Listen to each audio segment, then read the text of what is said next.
বারবার বলছি যে সার্জিও গোর এলেন গেলেন, তারপরে ভারতীয় আরো বেশ কয়েকটা প্রতিনিধি দল এলো গেল, এর মধ্য দিয়ে বাংলাদেশের রাজনীতিতে বেশ নড়াচড়া লক্ষ্য করা যাচ্ছে। এই যে গত দুদিন সার্জিও গোর ভারতের অনেকের সাথে মিটিং করলেন, তার মধ্যে অজিত দোভালের সাথে একদিনে 9 ঘন্টা মিটিং করেছেন। আবার আমরা দেখেছি যে দীনেশ ত্রিবেদী বাংলাদেশের প্রধানমন্ত্রীর সাথে মিটিং করে সোজা চলে গেলেন দিল্লিতে, এবং পরের দিন সকালে ভারতের প্রধানমন্ত্রী, ভারতের স্বরাষ্ট্রমন্ত্রী সহ জাতীয় নিরাপত্তা উপদেষ্টা অনেকের সাথে তিনি বৈঠক করলেন। কিন্তু একটা ছবি আমরা দেখেছি যে দীনেশ ত্রিবেদী নরেন্দ্র মোদীর সাথে বসে মিটিং করছে। এই ছবির বাইরেও দীনেশ ত্রিবেদী অনেকের সাথে মিটিং করেছেন, কিন্তু এই ছবিটা দিয়ে কি বোঝানো হয়েছে? অর্থাৎ বাংলাদেশের বিষয় নিয়ে সরাসরি দীনেশ ত্রিবেদী নরেন্দ্র মোদীর সাথে কথা বলছে। এর মধ্য দিয়ে কি আমরা বুঝতে পারি আলোচনার গুরুত্ব? আমেরিকা এর আগে যখন ট্রাম্প নির্বাচিত হলো, নরেন্দ্র মোদী হোয়াইট হাউসে গেলেন 13ই ফেব্রুয়ারি গত বছরের। ট্রাম্প কিন্তু বলেছিলেন যে বাংলাদেশের বিষয়টা নরেন্দ্র মোদী বা ভারত দেখবেন, এবং যেটা তারা দীর্ঘদিন ধরে দেখে আসছে। কিন্তু তারপরে ট্রাম্প কিন্তু কথা রাখেননি, এবং ট্রাম্পের এই একটা সমস্যা, তিনি যা বলেন তিনি পর মুহূর্তে অন্য কথা বলেন, চোখ উল্টায় দেন, যে কারণে আজকে বিশ্বে কিন্তু অনেক রাষ্ট্রনেতাই বা সরকার প্রধানই ট্রাম্পের চাইতে তাদের উপরাষ্ট্রপতি জেডি ভান্সের সাথে কথা বলতে বেশি স্বাচ্ছন্দ্য বোধ করেন।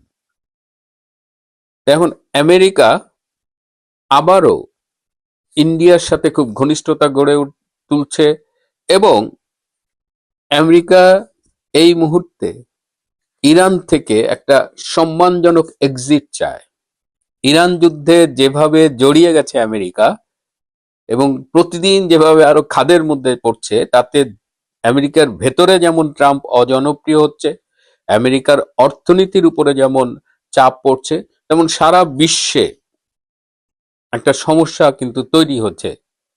যত সহজে ইরান আক্রমণ করে বিজয় নিয়ে ঘরে ফিরবে ভেবেছিলেন ট্রাম্প, সেটা কিন্তু হচ্ছে না। এখন আমেরিকা ইরান থেকে সম্মানজনক এক্সিটের জন্য ইন্ডিয়াকে রিকোয়েস্ট করেছে যে ইন্ডিয়া যেন মধ্যস্থতা করে একটা সম্মানজনক ইতি টানে এই ইরান, ইসরায়েল আর আমেরিকার সংঘাতে। কিন্তু ইন্ডিয়া বলেছে যে তারা চাইলেই আমেরিকার সেফ এক্সিট সম্ভব নয়, কারণ ইরানকে মদদ দিচ্ছে আপনারা জানেন চীন এবং রাশিয়া। যদি চীন এবং রাশিয়ার সহায়তা না থাকতো, তাহলে ইরান এভাবে ফাইট ব্যাক করতে পারতো না। সুতরাং রাশিয়াকে কনভিন্স করতে হবে। রাশিয়া যদি কনভিন্স হয়, তাহলে এই ইরানের যুদ্ধটা থামানো যেতে পারে এবং আমেরিকার একটা সেফ এক্সিট সম্ভব। রাশিয়া কেন কনভিন্স হবে? ভারত বললেই কি পুতিন শুনবেন? হয়তো পুতিন সেটা বিবেচনা করবেন, কিন্তু পুতিন তখন একটা শর্ত দেবেন। সেই শর্তটা হলো আমেরিকার ইউক্রেনকে নিবৃত্ত করতে হবে। ইউক্রেন যে রাশিয়ার সাথে যুদ্ধে এখনো আছে, সেই জায়গা থেকে ইউক্রেনকে ফিরিয়ে আনতে হবে। অর্থাৎ ঘটনাগুলো দেখেন একটার সাথে আরেকটা জড়িয়ে যাচ্ছে, এবং সেখানে ভারত বলেছে যে তারা তাদের ভূমিকা অবশ্যই পালন করতে পারবে, কারণ তাদের সাথে আহ, রাশিয়ার বিশেষ করে একটা খুব ভালো সম্পর্ক আছে, তাদের সাথে ইসরায়েলের সম্পর্ক ভালো। কিন্তু ভারত এখানে বলেছে যে দক্ষিণ এশিয়ার স্থিতিশীলতা এবং জিওপলিটিক্যাল সিচুয়েশন সবকিছু বিবেচনা করে ভারতের শর্ত হলো যে আমরা তোমাকে সম্মানজনক এক্সিট পেতে হেল্প করব, তোমার যা যা সেটা করবা, প্লাস বাংলাদেশ থেকে তোমার পা তুলতে হবে। এবং বৃহত্তর স্বার্থের কথা বিবেচনা করে আমেরিকা কিন্তু এখন ভারতের চোখে বাংলাদেশ এবং দক্ষিণ এশিয়াকে দেখছে। এবং ভারত, এই যে কদিন আগে দেখেছিলেন যে মোদি একটি এক্স হ্যান্ডেলে টুইট করেছে জেডি ভান্সের সাথে ফোন আলাপের পরে, এবং ভারতের পক্ষ থেকে বলেছে যে তারা সবার সাথে আলাপ করবে, জেডি ভান্স, সার্জিও গোর, মার্কো রুবি, বাট তারা ট্রাম্পের সাথে আলোচনায় কম আগ্রহী। যেটা শুরুতেই বলেছি, ট্রাম্প আজ এক কথা বলে, কাল আর এক কথা বলে। ট্রাম্পের কথাবার্তার কোনো মা বাপ নাই। সুতরাং এখন কি হিসেবটা একটু মেলে যে কেন সার্জিও গোর এবং তারপরে ভারতীয় টিমগুলো আসতেছে? কারণ এখন ভারত এবং আমেরিকার মধ্যে একটা আন্ডারস্ট্যান্ডিং হয়েছে, এবং এই আন্ডারস্ট্যান্ডিংটা কিন্তু পরস্পর স্বার্থ যুক্ত এবং খুব লিঙ্কড। আমেরিকা বাংলাদেশ থেকে ভারতের সাথে মিলে কাজ করো, তুমি যে এই যে রেজিম টেনশন যা করছো এখান থেকে সরো, বিনিময়ে তুমি কি পাবা? তোমার একটা ইরান থেকে সেফ এক্সিটের জন্য ভারত চেষ্টা করবে, সেটা চেষ্টা করবে রাশিয়ার মাধ্যমে। রাশিয়া কখন কনভিন্সড হবে? যখন ইউক্রেনকে নিবৃত্ত করা যাবে, সেই ইউক্রেনকে নিবৃত্ত করতে পারে আবার আমেরিকা। এটা একটা চেন রিয়াকশন, মানে একটা একটা করে ঘটনা ঘটবে, বাট একটা বিশ্ব রাজনীতি যে ঠেকসে গিয়া আমাদের এই বাংলাদেশের মতো একটা দেশে। সো এই কারণে এখন বাংলাদেশের ব্যাপারে এই আগ্রহগুলো আমরা দেখতে পাচ্ছি। এখন তারেক রহমান, যিনি বাংলাদেশে এসেছিলেন, নির্বাচিত হয়ে প্রধানমন্ত্রী হলেন, এই সব কিছুর মধ্যে কিন্তু ভারতের মধ্যস্থতা ছিল। এবং বিক্রম দোরাইস্বামী, যিনি সম্প্রতি বাংলাদেশে এসেছিলেন, তিনি যুক্তরাজ্যে ভারতের হাইকমিশনার থাকাকালীন তারেক রহমানের সাথে যে নেগোসিয়েশন হয়েছে ভারতের, তিনি ছিল নেগোসিয়েশনের মেইন পয়েন্ট, ফোকাল পয়েন্ট ভারতের পক্ষ থেকে, যেহেতু তিনি লন্ডনে ছিলেন, তারেকও লন্ডনে ছিলেন।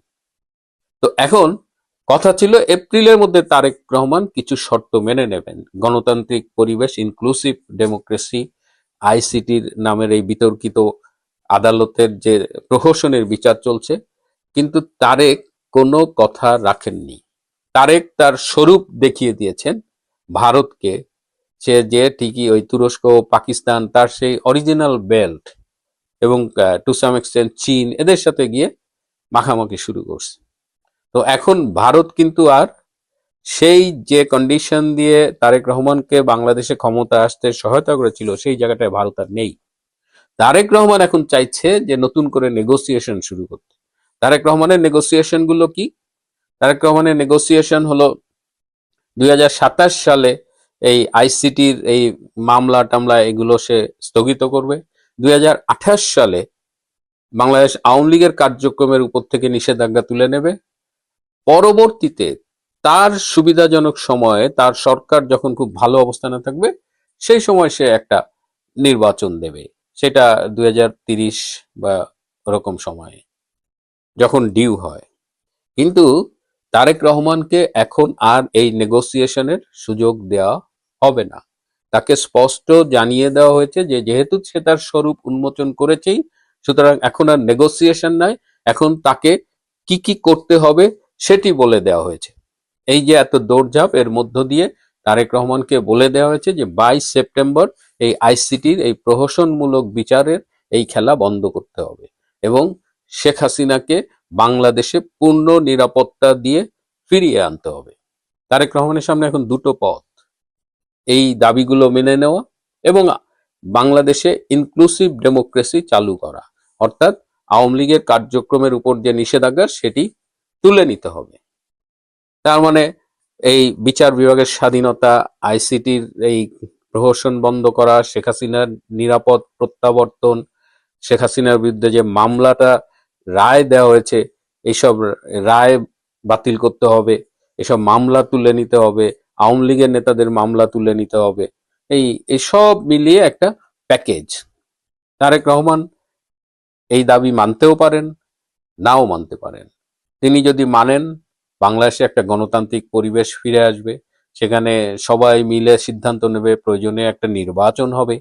আর তিনি যদি না মানেন, তখন তিনি একটা বিশাল ঝুঁকি নেবেন, এবং সেই ঝুঁকি হয়তো এমনও হতে পারে যে তাকে আবারও দীর্ঘ নির্বাসনে চলে যেতে হবে।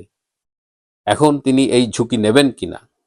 এদিকে তাকে উস্কাচ্ছে আমাদের সেই গ্যাং অফ ফোর মিডিয়ার।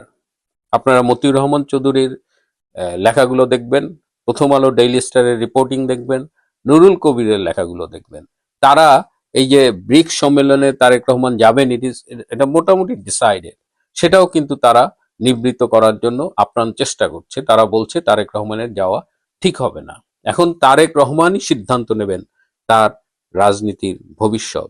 তিনি বাংলাদেশে থেকে সবাইকে নিয়ে গণতান্ত্রিক পরিবেশে রাজনীতি করবেন, নাকি বাংলাদেশ থেকে আবার দূরে চলে যাবেন। প্রিয় বন্ধুরা, আজ এ পর্যন্তই।